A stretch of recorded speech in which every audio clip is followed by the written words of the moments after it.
there. That's right, and it was selected by the city's largest book club. Isn't that cool? Yeah, the author, Karen Shoemaker, is here, and Gary Wasdin returns from the Omaha Public Library. Thanks for stopping Welcome by. back. Good morning. Nice Karen, to meet you, Karen. I know you're excited about this, about your selection. The book was selected, but I want to start with you, Gary. Describe Omaha Reads, and why is this campaign important? Well, this is actually the 10th year for Omaha to do the Omaha Reads program, and as Mary said, we call this our largest book club, but it's where we encourage everyone to read the same book for that kind of shared experience, to read, but then also to talk about it and share with others. How did you come to select this book? What's the process? We have a small committee we pull together, different community leaders. We get together really with just stacks of books and ideas, and we talk about them, and we come up with the finalist list of 5 books, and then we put that out to a public vote on our website and let people choose which one they'd like to be our selection for Are the year. they books from local authors, or how does It's all over the map. It's everything from classics, things we read in high school, to local authors, nonfiction and fiction, so it's a real broad mix. In this case, we have a local author, Yeah, right? Nebraska Exactly. author. That's great. So what did you think when you heard you'd been selected for Omaha Reads? I was delighted, totally delighted. But then I had to wait a couple of months to tell people, so it was like being a 5-year-old waiting for Christmas. Oh gosh, agonizing. It was. Well, let's talk about this book, because it's called What is the Meaning of Names? What's this about? It's a story of a German-American farm family in north central Nebraska in 1918. It takes place in about a 10-month period during World War I, and the German-American experience on the home front, basically, and ends in the flu epidemic of 1918. So it covers some historical events, but it focuses on a small group in a small town of Stuart, Nebraska. In the late 1800s? 1918. 1918, yeah. Did history influence you completely, or is there a personal connection to the storyline? The story started from family stories, and I come from a family of storytellers, but the main story that this one is dealing with is the story of my mother's birth during the flu epidemic, which I grew up with it being told as a miracle that she survived, and that's not giving away the storyline too much, that the baby lives.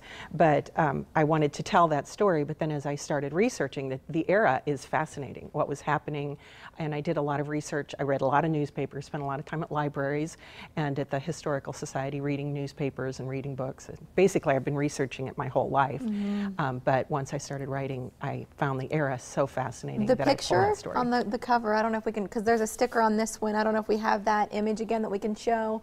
What do you know the story behind this picture, or did you just randomly pick it? I didn't. The Okay. I I was didn't going to get say it's a beautiful shot. But the work reminds me of something like that Willa Cather would have done. I don't know if you're familiar with her work, so they just did this expose on her. And Do you know who that is? I mean, right, Willa Cather. No, but she wrote a couple books back in the day, but it kind of reminds me, because that was kind of her focus, the prairie. And It was, and I have to admit that I did not want to write a Willa Cather book, and so I think that's why it took me so long to finish this one. I was working on other books, but this one just wouldn't let go of me. I did not want to compete with Cather. I didn't want to re-plow that country or anything, but I loved this story so much that I just kept going. Well, and so- good for you, because with folks responding the way they have, it was right that the book wouldn't let you go. Yes. Gary, what have you done here? You've organized some events surrounding the book and surrounding We Karen. create opportunities for people to get together and talk about it. Karen will actually be speaking tomorrow, Wednesday, at 6:30 at the German American Society.